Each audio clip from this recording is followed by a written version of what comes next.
Kerala style மீன் பொளிச்சது எப்படி பண்ணுறதுன்னு பார்க்கலாமா?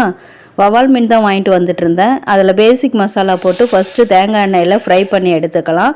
நெக்ஸ்ட் அதே பேனில் வந்து கொஞ்சமாக தேங்காய் எண்ணெய் விட்டு வெங்காயம், தக்காளி, இஞ்சி பூண்டு பேஸ்ட்டு, மசாலா பொடிகள், சில்லி பவுடர், மிளகாத்தூள், தனியாத்தூள், கரம் மசாலா, சீரகத்தூள், பெப்பர் எல்லாமே சேர்த்து ஒரு மசாலா மாதிரி பண்ணி எடுத்துக்கலாம். கொஞ்சமாக தண்ணி தெளித்து எடுத்துக்கோங்க.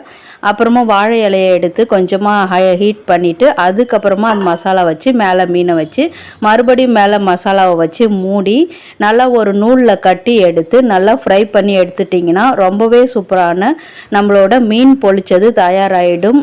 இந்த இடத்துல ஒரு குட்டி டிப்ஸு, தண்ணி கொஞ்சமாக அந்த வாழை இலை ஃப்ரை பண்ணும்போது சுற்றி தெளித்து விடுங்க. அப்போ தான் ஜூஸியாக அந்த மீன் இருக்கும். இப்போ கட் பண்ணி டேஸ்ட் பண்ணி பார்க்கலாம். வாவ், சூப்பராக இருக்குது. வாசனையுமே அவ்வளோ நல்லா இருக்குது. ஹரிணி வந்து சாப்பிட்டு பார்த்துட்டு ரொம்ப சூப்பராக இருக்குன்னா பிடிச்சிருந்தா லைக் பண்ணுங்கள்.